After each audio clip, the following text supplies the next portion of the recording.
So if I want to graph this, I need to go through that from the beginning to the end. I need the first derivative.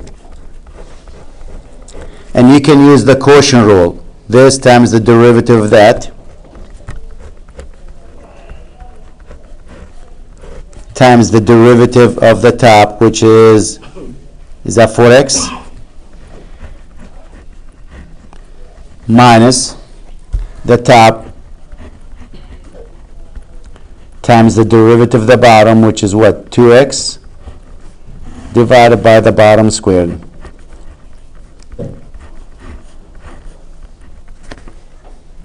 I can see by looking at this, without doing any math, that's 20x over x squared minus 4 squared.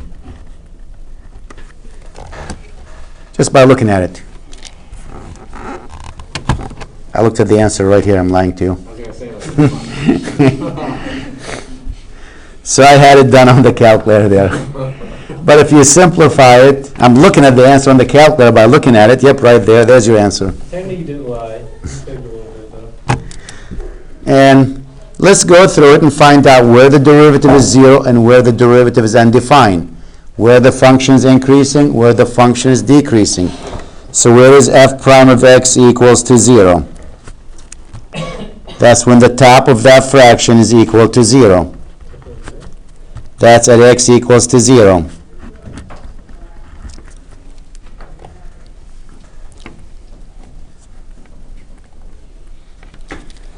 Where is the derivative undefined? Keep going. That's when the bottom is equal to 0. Plus or minus or 2. Sorry. Yep. It's getting late, man.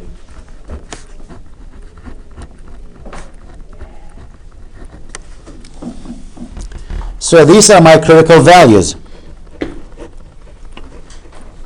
My critical values here for the first derivative are what? Negative 2, 0, and 2. So if I go to my, I'm going to take one box here, or one sheet, and try to summarize everything on that sheet. Remember, this problem is really 2x squared. It just looks funny. Minus 18 over what? X squared minus 4. Now my domain here, x cannot be, I can tell you quickly, x cannot be what? How about plus or minus 2? Because that would make the fraction undefined. And these are some of the critical, you see that the plus 2 minus 2 will be in your first derivative, and guess what? They will be in your second derivative. These are my, there's a name for them. Vertical asymptotes, yes. That's where the function's undefined. So you will never be able to find the y value for them. So these are my vertical asymptotes.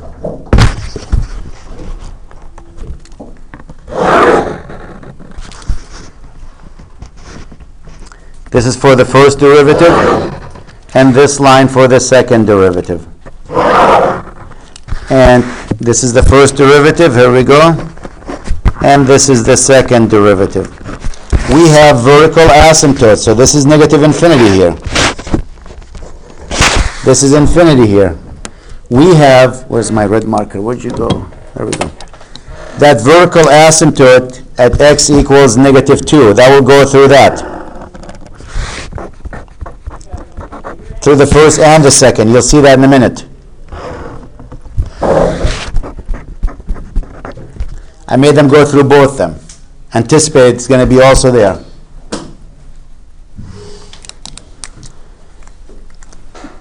And that means also your function has a hole in it at the minus 2. So if you see the function concave upward, then concave downward after that, it's not an inflection point. Because there's a hole in it. To be inflection, it has to be continuous one that changes mind. There's a hole in that. It's up, then there's one down, but there's no connection between them. So this is the negative 2 here, and this is the plus 2. And the y value, nobody knows, because that's the function explodes. It's either going to be plus or minus infinity. Your guess is as good as mine. We'll figure out shortly. I can tell you if it's plus or minus, but right now I couldn't tell you. All I know, when you approach this value, the function is either going to go plus infinity or minus infinity. And right now I don't know. We have another critical value, which is what? The 0?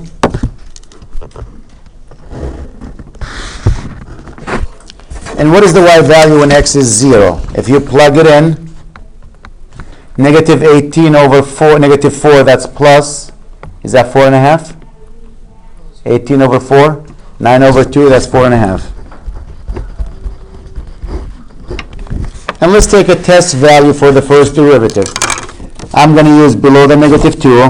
What should we use? Negative 5. Between the negative 2 and the 0.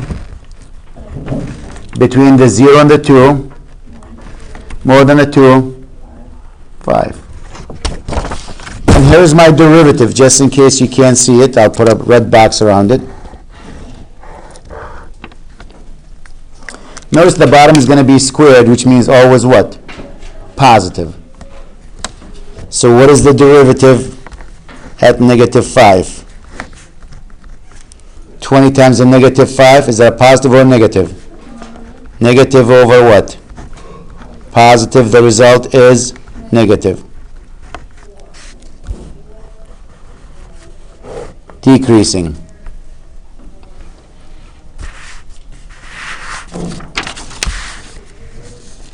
What's the derivative at minus 1? First derivative.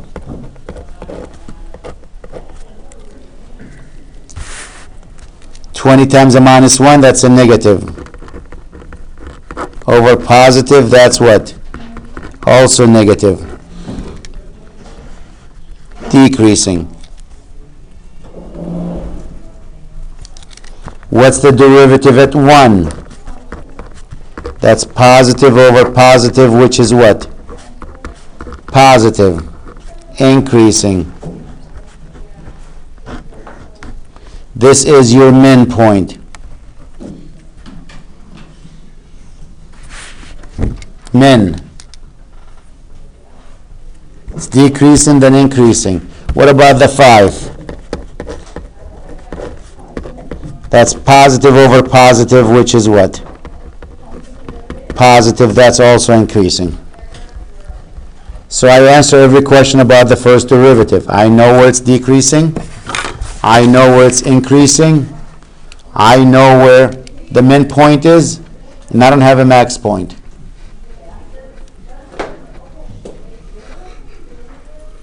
Now the second derivative. Next page. I'll hold this sheet aside, I need it. So this is my first derivative. Now I need my second derivative.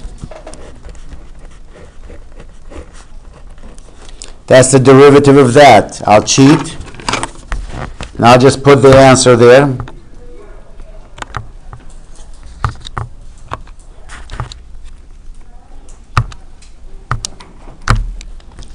And the answer for the second derivative. Ready?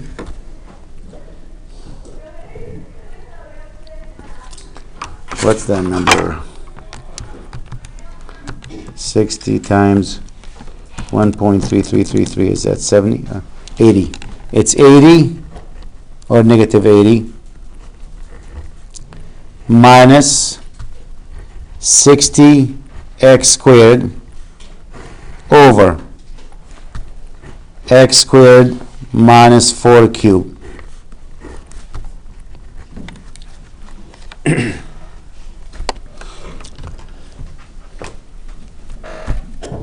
This is actually good. I like the way it came out. Where's the second derivative equal to 0? That's when the top is 0.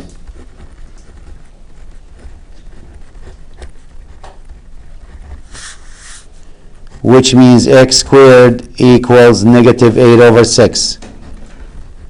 None. Why none? A number squared cannot be negative. Right? When you move this one to this side, it becomes a plus, and negative divided by a positive is negative.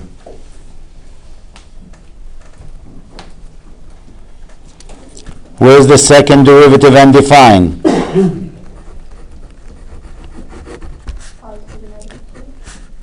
when the bottom is 0.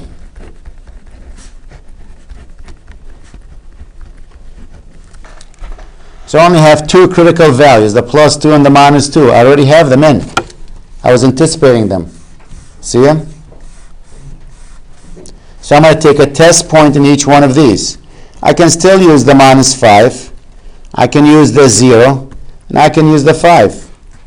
Or the 3. You know what? I don't think it has to be the same number, so let me change it.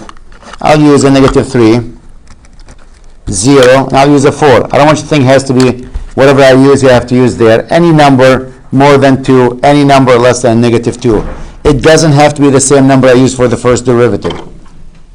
That's why I changed it. So what is the second derivative now?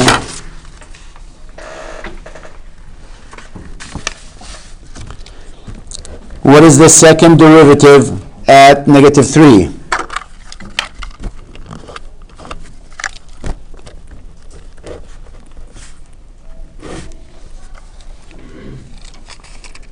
That's 9 minus 4, 5 cubed, that's positive in the bottom. The top, negative 80 minus 60 times what, 9? We know that's a negative number on the top. I don't care what the value of that is. Negative over positive, which is what? That's a negative.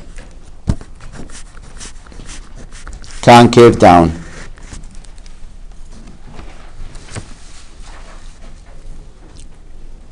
Let's try the 0.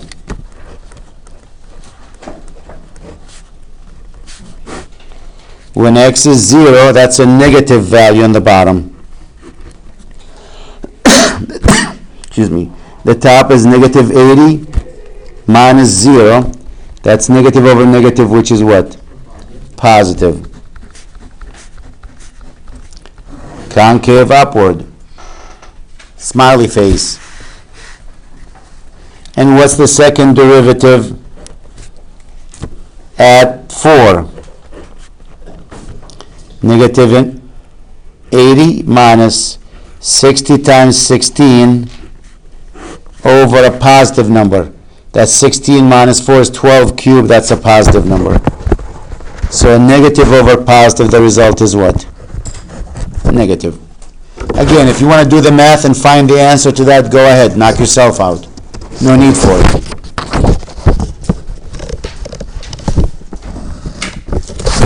Now we finish the second derivative.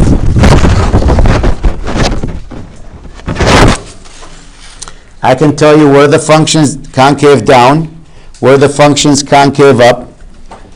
Where's the inflection point? Let me try again. Where's the inflection point? None. Looks like inflection point. Pull through, there's one here and one there. But remember, there's a hole in that function. So we don't have any inflection points. My next step there, if I'm going to graph this, maybe I should find out now, well, on next page actually, leave this page clean. Where does the function start from? And where does it end at? That's the limit as x approaches negative infinity, and the limit as x approaches infinity. Because if this function is coming down, is it coming down from infinity? Is it coming down from 4, from 7, from 3, from minus 4? Where is it coming from? So I take the limit of the function as x approaches infinity, negative infinity. And the function was what? The function is 2x squared minus 18 over x squared minus 4. I can cheat here and use the shortcut. If you look at the highest power of x is the same for them, right?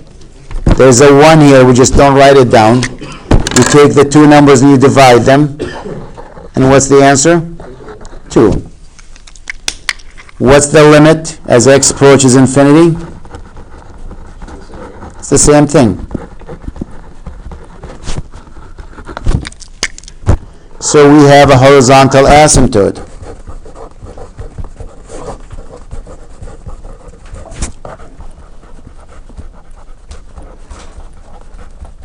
At y equals 2.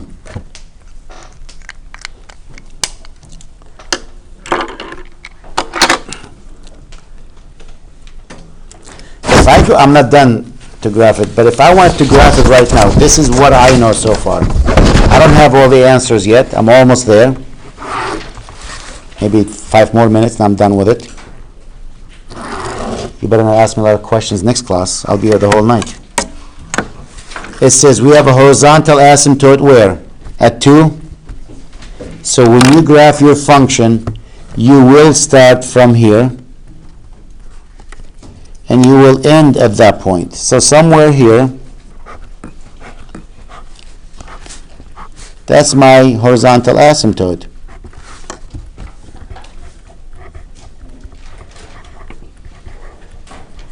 Horizontal asymptote at y equals 2. I also have vertical asymptote where? At -2 and +2.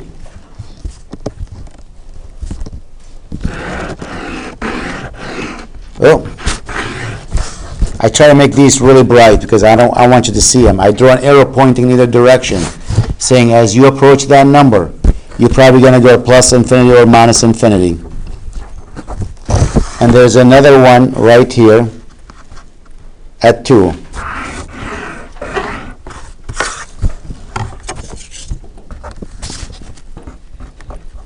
That's my vertical asymptotes, VA.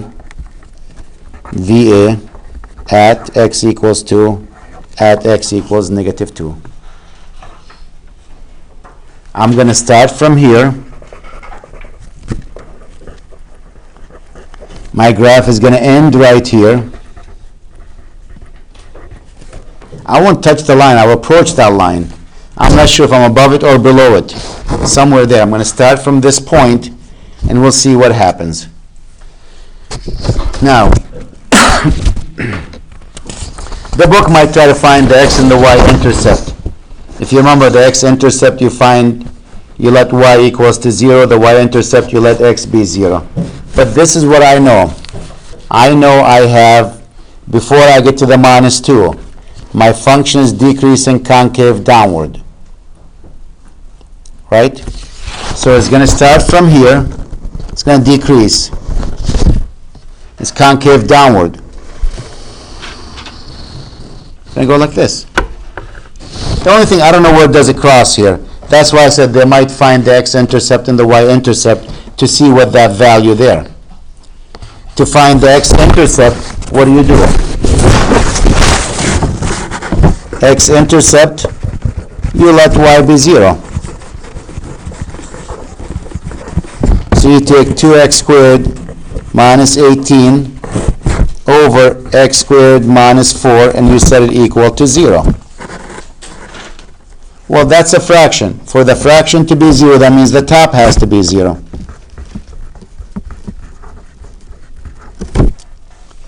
Which means x squared equals what? 9. X equals plus or minus 3. So this is at -3. Now what happens from the red line here?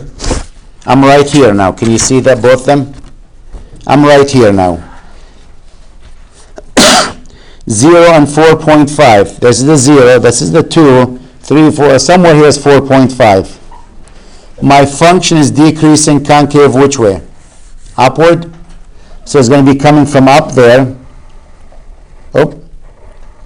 Decreasing concave upward. And when it hits this point, it's going to do what? Increasing concave which way? Upward again. It's going to go like this. It never crosses that line. So if I extend this line, approaches that line. It's getting close to it.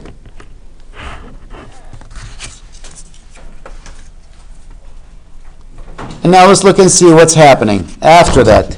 After the 2. The function is increasing. Well, I know it's going to end up here. Well, if it's increasing, it can't be coming from up there because that'll be decreasing. So if it's increasing, it has to be coming from here.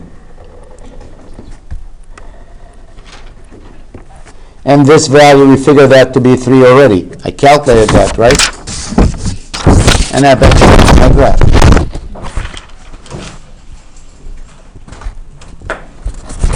Let's see if we're right with this. I'm going to take my calculator quickly here. It was just the X and Y intercepts, what you were saying you're missing still? Yeah, I did find them. Okay, no, I'm saying that's the only thing you're talking Yep, about. we have the y-intercept here too. So they might ask for the x and the y. So let me see quickly if that's the right answer. Parentheses, 2x squared minus the 18 divided by x squared minus the 4. I'm going to set my window to go from x equals negative 5 to 5. I'll make the y value from negative 10 to 10. Graph.